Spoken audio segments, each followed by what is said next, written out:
I was very wrong about Avatar and the draft environment. The data is out. Avatar's been out for about 4 days, draftable. And what I was saying in my guide is not how the set is played out. I thought white was going to be the worst and red was going to be the best, but it seems like almost the opposite is true. So in this video, I'm going to be going over untapped.gg's data that they've come out with, helping guide which rares to take and which to avoid, and more importantly, which commons and uncommons are winning drafts and which commons and uncommons are losing you your drafts. So I'm just going to jump right in. Sorry about the ad on the bottom. I couldn't figure out how to get rid of it.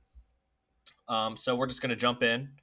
Um, Obviously, you're not always getting these mythics, but the best of the best cards, let's hover over one. Unified Front, for example, is saying it has a 64% win rate if it is in your hand, which is a great, like 64% is really good. And 60% if it's just in your deck. Um, Now, that's across 7,500 games, so not the world's biggest sample size, but, you know, a pretty good sample size. Um, on this top tier, cards that really jump out at me, or the card that really jumps out at me, is the Fire Nation Drill. I didn't expect it to be that good, but it comes in, it destroys something, and then it's a 6/3 trampler. So it really ends up destroying two things and dealing some damage. 65% win rate is really nice across 11,000 games. So if you see it, grab it. Super good. Earth King, I thought was going to be good. It is. It's just 6 power for 4, which is good, and there's more upside. The mythics are good. Moving down, we have Aang being this high of a clip. I think part of it is because blue and white and water bending is one of the better things to be doing. And this pushes you towards that, but also it's just a very good card. Um, this is removal and a creature. This gets you up on cards and then as a creature. Earthbending Ascension being this high is also surprising to me. So when it enters your Earthbend 2, so it's kind of a 3 mana 2/2, and it ramps. And eventually, landfall, once it has 4 more quest counters on it, whenever landfall happens, you put a counter on a creature. So this is a signal that the format is slow, but 65% win rate across 11,000 games is nothing to scoff at. So take your Earthbender Ascensions. We'll get into the uncommons soon. I definitely want to talk about those. But Suki, I kind of shouted out in the preview video. I thought this card was going to be really good in draft. Turns out it is. Legend, I've played in limited. It was good when I played it. Raven Eagle, I've also played. It attacks and makes a clue. If you can find ways to crack it, double draw, it drains. Super good. This lets you tap your allies for mana. Amazing. Big disparity between opening hand versus just normal in hand. If it's in your opening hand, 65% is super good. Um, so I think those are the main rares I want to talk about at the top, but it's also important to talk about the rares at the bottom, which ones to avoid. The wall, steer clear. If it's in your hand, your win chance goes down to 40%. Not very good. Opening hand, 39%, even worse. Now, they have low data. They only have 1,400 games, but I still consider that pretty statistically significant. Other bad rares, this one kind of lets you get a whole bunch of creatures back just for one turn. Probably combo potential in constructed formats, and I can see some visions. But if you're playing it in limited, it is hurting you more than helping. Firelord Zuko cares about casting things from exile. You have to do a whole bunch just to get a 1/1 counter on each creature you control, which sounds really good, but you just have to do so much in order to make it happen. Um, Firebending Student is a trap. This is showing below 50% both in hand and in opening hand across 10,000 games. It's good and constructed, and people are very high on this card overall, but in limited, it is not doing the things you want it to do. Redirect Lightning, again, it's big in Commander. People are excited about it. I would have thought people were sharp enough not to put this in their limited decks, but 6,000 people have. Stay away from it. It lowers your win rate by a few percent. Definitely below average card. Got some 3-color rares. Lots of red cards going on here, and I think that is a testament to red being kind of worse. Fight Spell with excess damage. This card's good, and I'm going to stand by. This card is good. At worst case, is a 2 mana instant speed fight in red. And I think this just speaks to red is not good in Avatar, which we'll get to when we talk about commons and uncommons. The four color avatar is down here. I think because you have to play four color. Um, let's see if there's anything else particularly interesting. Rare or mythic down here. So yeah, those are the rares to be playing, and equally as importantly, the rares to be avoiding. But now we're just going to talk about the commons and uncommons. And here at the top, A tier, all in their lonesome, are creatures that also are removal. I've played Invasion Submersible many times in Limited, and I keep saying it's great, and it keeps being great. So after 20,000 games, you have a 60% win rate if you play it, or if it's in your hand, not if you play it. But comes in, bounces something. I didn't read this in my set review, but it can water bend itself, so you can tap itself to make it an artifact creature. So it's really just like 2 mana slash other permanents. Super good. And then this guy comes in, you exile something big until this leaves. So the creatures that are removal are up there all on their own, 60% out of both of them, which is insane for an uncommon. Aang is a house. So again, 60%.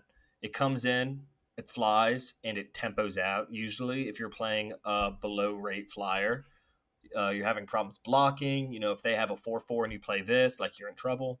But you just bounce their 4/4. They have to play it again. You get in first. Um, Super good. Across 24,000 games, 60% is really nothing to scoff at. B plus tier, um, the drawing twice a turn payoff. Uh, it's also just a 3 mana 2/4 life linker, so it stabilizes well. This card might be the best water bending payoff. I'll get to the other one that I think is good, but 2 mana 2/2 is fine. You water bend and draw some cards. I mentioned this in my set preview. Draft it when you see it. Allies at last, the fight spell. I drafted this pack one, pick one, and someone commented that I should have drafted the O ring.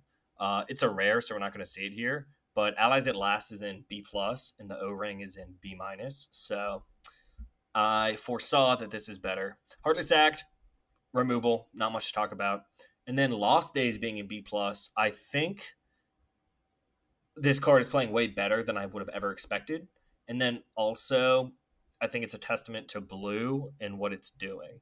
So blue cares about drawing twice, it cares about lessons, and it cares about non-creature spells. And this is all of those. It makes a clue, it's a lesson in your graveyard, and it's a non-creature spell.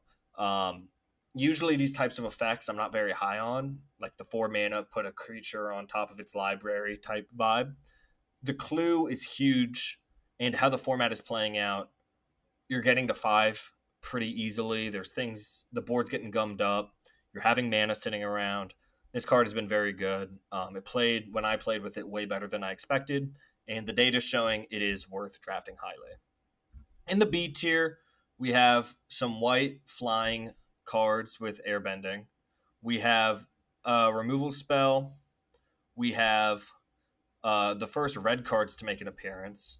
Yeah, the first red cards to make an appearance.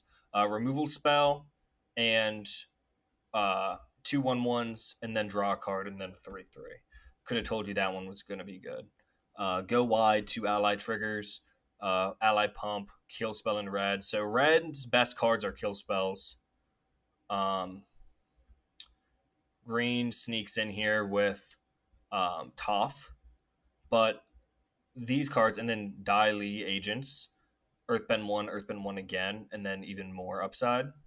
Um, these cards are all hitting 55 ish percent, 57, 56. This card is great. It attacks and draws cards.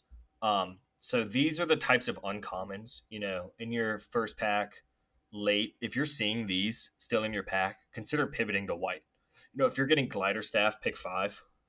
It's super above rate. And if you have a bad rare in your pack one, pick one, be looking out for these types of cards to really save your draft. Slightly above rate, we have Lightning Strike, we have Grand, Quench. Forecasting Fortune Teller is amazing. It makes 2 pieces of material to water bend with. It's a 1/3, so it blocks great. And you eventually pop the clue and you're back up to even. Warriors, 3/3 makes a 1/1, helps you go wide, helps you do all sorts of stuff. Flying payoff, exile target creature, period, for 4 and black is fine, and you might be getting a clue. Combustion Technique, another red removal spell. So all the red cards that are good are removal. All the creatures appear to be low rate and cause you to lose games. When I'm looking at this, I'm seeing that blue red or green red is good, with red being the splash color. Um, so I'm not going to talk too much about the C tier cards. Um, they're just considered average, 54%, 54%. They're all kind of this middle of the road, 54, 52, 51. But I'm going to start at F and go back up. So in F, we have two shrines, and I'm surprised we don't have all four shrines. The shrines are very bad. People that are trying to draft shrines are probably trying to put at least three of them in a deck, which is hurting the win rate even more. But this is a one drop, and it being in your opening hand gives you a 40% chance to win. Um, Very just not where you want to be. Other cards, the White Wrath is way below rate. Wasn't expecting that. I thought this was going to be one of the best cards in the set. Turns out it's one of the worst. And I thought white was going to be bad. Turns out it's great.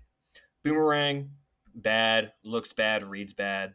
Only 1,400 times has it been put in a deck, so it sounds like people know that. But stay away from it. Um, but yeah, not too surprising down here. Moving up some, we have below rate flyer. The lesson that's 5 mana, exile something. 20,000 games is a lot, and it's below 50% if it's in your hand to win the game. You're giving your opponent a card, and you're spending five. Um, Stay away from it. Lots of red creatures with firebending. Um, lots of games played out of all of them below 50%. It's just not the plan that's working well. We have the other three shrines, all in D minus tier, all about 47%. Stay away from shrines. Honest work. I said in the um, draft guide that I thought the other one mana blue removal spell was better, and it's looking like it is. This is a 48%, and if it's in your opening hand, 43%. What that reads to me is that people are playing this on your opponent's 2 drop, on your opponent's 3 drop, and then they're using that mana to kill you. Definitely don't do that. Don't play honest work on anything that costs less than 5 mana. Or like don't play it before turn 7. But I think it's fine. Um, but the data is very important, and it's just good to understand what's being good and what's not being good. Um, so I think those are kind of the main things to talk about. Below rate, 2 draws, a turn payoff, prowess. When it becomes tapped, someone mills. So there's not enough mill support for this to be good. Seems like it's been proven to be a trap. Waterbending scroll, uh, mono blue apparently doesn't have the support that it needs, so this is a below rate card. And then going into D tier, just more random red spells that you would think are good. Like you read this card and you probably think it's insane. It's saying 50% is bad. I don't know why. I would think half of cards are below 50, but that's neither here nor there. I guess winning decks get 7 games, and decks that go 0-3 only get 3 games. So on average, cards win more than 50% of the time. Um, but yeah, just the red firebending just isn't where you want it to be. Even the cards that look good. Um, it looks like the second worst color is going to be green, with a few just below rate trap cards, and that might be because green red big creatures is getting hindered so much by red. I thought monkey was going to be good. I've tried to put it in a deck, and it just didn't.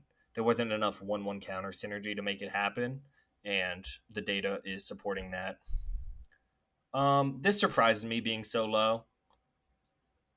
I guess the lesson support just isn't there, or people are trying to play it too generically. The opening hand win rate is way lower than just the ever in hand win rate. So just having a 7 drop in your opening hand is bad. So that's keeping it down. This card is very good, but it just in red and wants you attacking, and that is just not how the format is built out. So a lot of me just repeating myself saying that red is bad and white is good. But like, where are the white cards here? One white card. Where are the white cards here? One white card. You know, where are the white cards here? The land cycler. White is seeming like it's really on top of the game, and red is all over the place. So I would say the main takeaway, and something I just wasn't expecting, I've said it 10 times, I'm going to keep saying it. White is the best color in Avatar draft, and red is the worst.